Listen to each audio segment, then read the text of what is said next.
Hey, what's up, everyone? My name's Lionel. I'm your host for LT Productions, and you are watching I Watch You Watch. We are covering Love and Marriage Huntsville. This is season 8, episode 7, according to OWN. I appreciate everyone for coming to my channel. Please like this video. Also, you can subscribe to my channel, and you can leave your comments below. All right, we're going to get into this. I do want to say happy Father's Day to all the fathers out there that are fathers and doing what fathers should be doing, honoring their children and honoring their baby's mother or wife, whatever it is, significant other. But that's what we want to see, and that's what we honor here. I honor my dad. He is now deceased, and that's that on that. So we begin the episode where we left off on last week, and Tisha and Stormy are going at it. Like, honestly, the argument. How can I say this? The energy at the reunion is one thing, but like afterwards, there's all this argument that's kind of like, okay, girl. So they're going at it, and still, Stormy wants to know, why did you say I need to? What was it? Pills. Why did you say pop some more pills? I said what I said. Da, da, da, da, da, da. It's like, Tisha, you're not really acting like you're really standing on business. So that was totally weird and still a chop from you because you're not really standing up. And if you said what you said, why did you say what you said? And if you're so mad and so ready to be a new Tisha, then you should be able to articulate what's going on. So Nell, at this point, she chimes in and says, "Why don't y'all go somewhere and handle this? Because you don't like her, she don't like you, blah blah blah blah. Y'all need to just do something. Go over there, whatever." Then the energy bounces right back onto Nell. Nell, I won't call her that. Um, and Tisha finally has this conversation with Nell and saying, I was really upset about a conversation that you guys had. Um, I guess with the interview or something, and you called me. You said that you were my mentor, and I thought we were building a friendship, and that hurt me. Ma'am, you did all of this during a birthday party for someone. You did all of this. Oh, I'm telling you, if this was me and you did that on my birthday, you couldn't even pick up the phone. Just as Nell was saying, like, look, I don't do all this other extra stuff. Come to me. How come you can't pick up the phone just like Mel does to me when she doesn't like something or doesn't agree with something? That's talking about being a grown woman. um, but Tisha's like, well, why did you try to say we're just? I guess Tisha feels like there's nothing building, and we're friend. We're supposed to be friends, and like that. It's like you toss me to the side.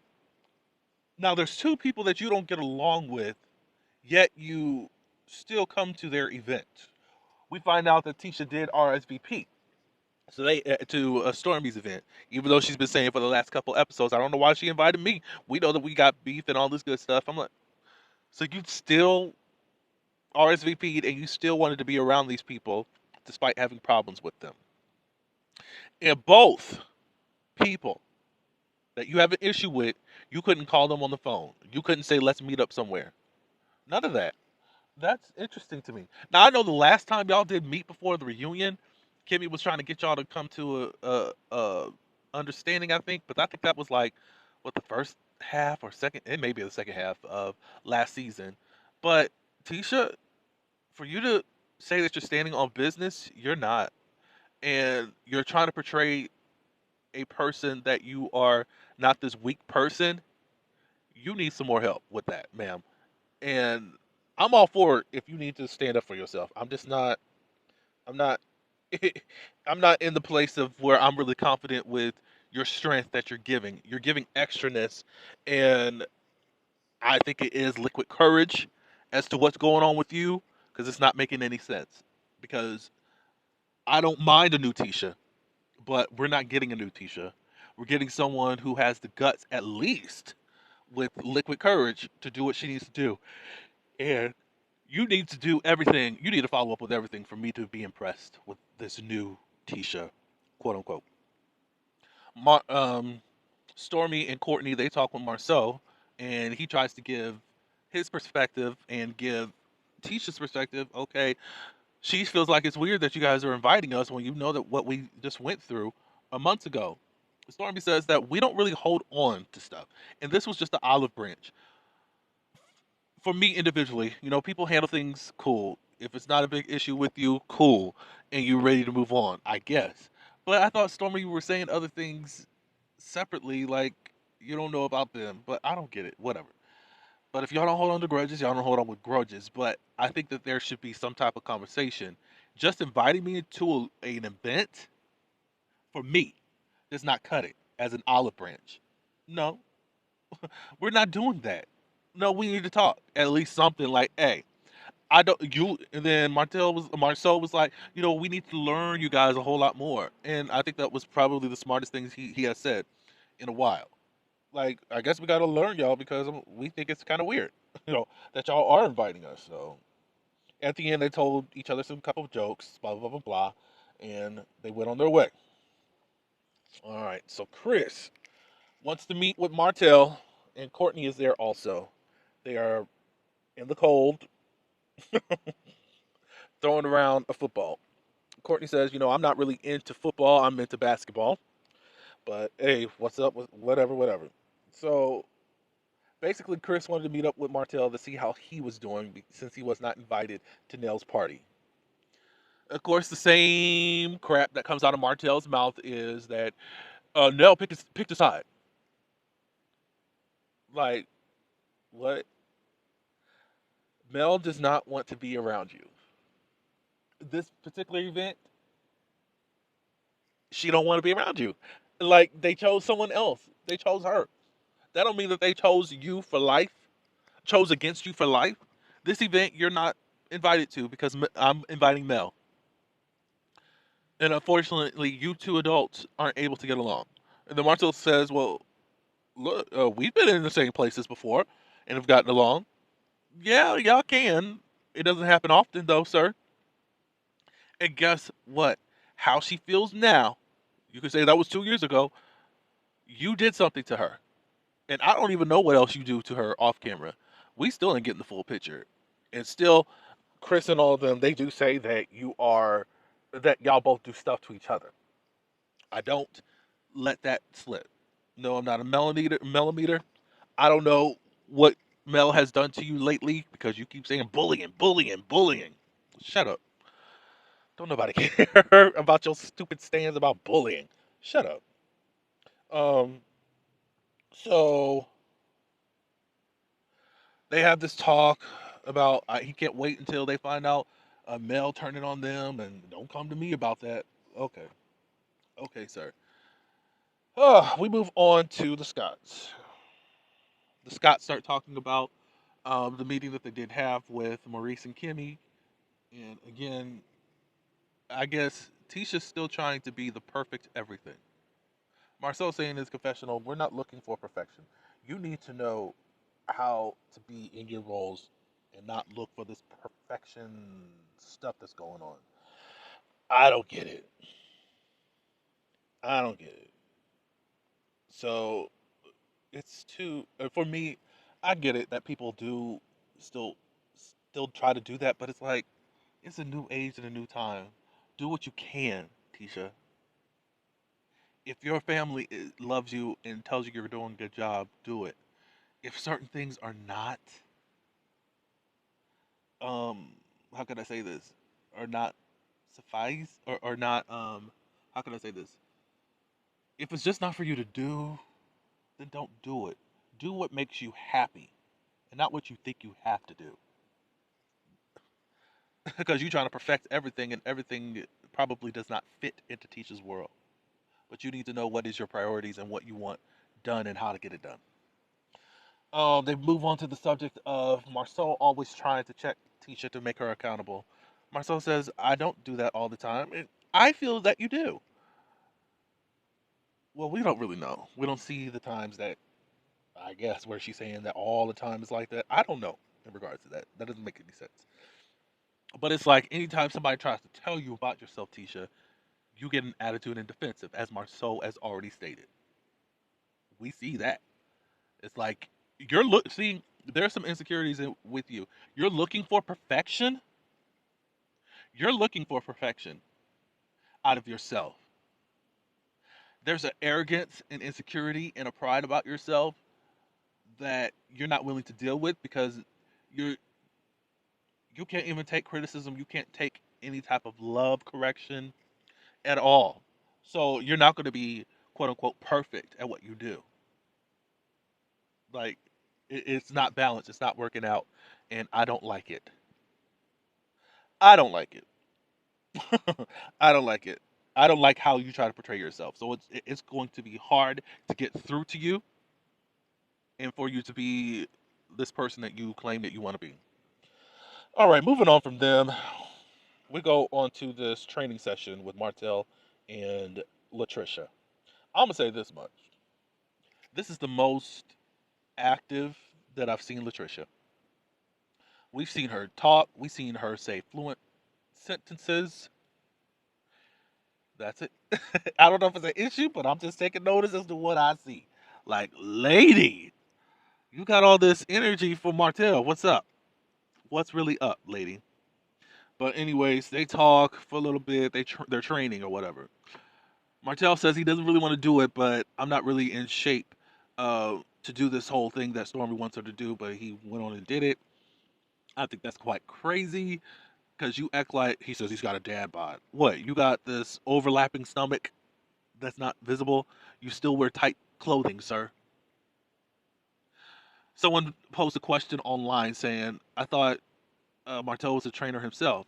What you guys got to understand that every leader has to submit to another leader. We're not out here doing things on our own. You are not God level. Every leader, those pastors, they got somebody they got to submit to. Believe it or not, bishops got bishop has someone that they got to submit to. Apostles, all that good stuff. So you got to be accountable. So yeah, trainers are going to have trainers. So they're talking a little bit. Martell asked, "How do you know Marceau?" She said that she or a relative worked up at the movie theater back in the day. He said, "Oh, so you were up there or whatever? You know, if you were up there, then you would have been Marceau would have been able to get you." She said, "No, he wouldn't. That's BS." "Oh yeah, he would have got you. He would have got you."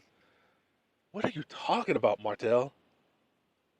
Like that is so inappropriate. Like, what are you saying? So now this Marceau is just this player and can get anybody. He's so suave.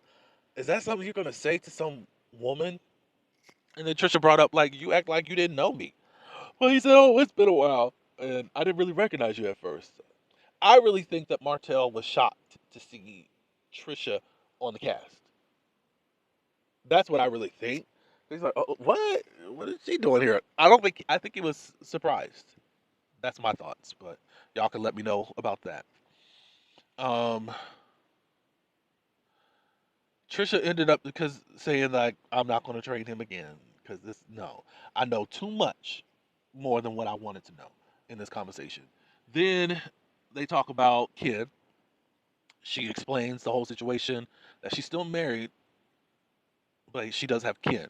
He says, "Oh, so he's a side dude." But no, I really don't know anymore because I mean, if y'all not together, really technically you still are a side person because you decided as a married woman legally to go date someone else, and vice versa if that's going on in his world.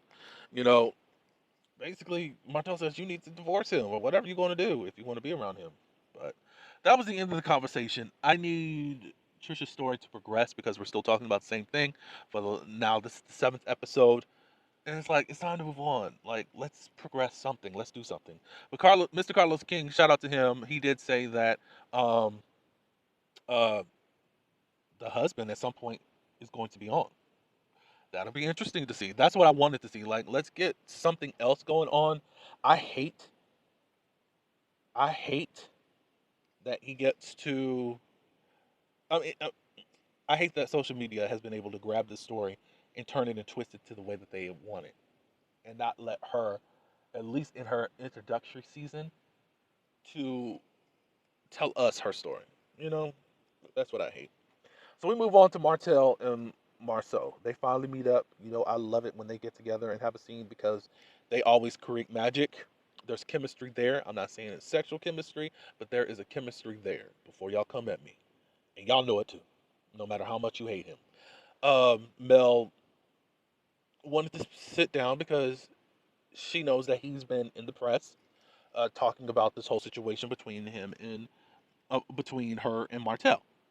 He was like, "Look, somehow we're always intertwined when stuff going on." I think he said earlier, when things happen to the Holtz, all of a sudden we're brought into it. I don't know about that necessarily, but go off. So he's like, "Well, I was asked from the local news because they wanted to correct because they didn't know which Mar or which M was in jail. But the first thing that came out was a screenshot of him being arrested, where you see Martell's face on it. So I don't understand that part. So I think you're lying there, Martell." Then he said, "A friend of mine wanted a quote, and you ended up saying free Martell." And then she's like, because Mel was like, when stuff was coming about you guys, I decided to be quiet about it and did not say anything. When close people come to me and ask me about stuff, I don't know nothing. But you didn't really return the favor and all that. So when he showed the thing about free Martell, she's like, "Well, free Tisha." That's right, and that's the end of the episode. But Marceau's not being truthful at that point. He wanted to be a jackass as he normally is and think that he's funny about certain things that he don't even know anything about. I think he did change his attitude when he finally found out what Martell was doing. But at the same time, dude, you should have stayed out of it and had no comments about it. That's my personal opinion. Again, it was good to see um, Trisha become more lively, but I do have a mental note in my head about you, girl, because that's kind of okay, lady. That's interesting to me to see you actually operate like that. But give me your comments below. I appreciate everyone for coming to my channel. Please like this video, also subscribe to my channel, and again, leave your comments below. Until the next one, peace. I did forget something. Sorry, you all. I forgot about Stormy and Mel meeting up. They really hash over what's going on between her and Tisha. She doesn't really know because she's kind of over that. Like, that was just a weird energy. They had a good scene together where they were able to at least laugh and all that good stuff. But I'm sure a lot of people are like, "Watch out, Mel." But Mel is not some fragile thing that is so easily manipulated. But they were laughing over the food. One looked seasoned more than the other. They were at some Japanese place. Um, Stormy was trying to do the chopstick thing. It was a funny moment. Stormy, I think Mel brought up the whole gala thing and was asking, is this cocktail or is this what was the word that's used? Upscale, a black tie type of event, you know. And she said it's all the way up there, but Stormy thinks that it's going to. Some people are going to choose to be like a cocktail type of attire. And then she does let Mel know that Martell is invited and he's doing something within the event. And Mel respectfully declines. If he's going to be there, then I'm not going to be there, unfortunately. And Stormy understood. I forgot that part, but I wanted to make sure I got that in. That's all I do have. Again, peace to you all.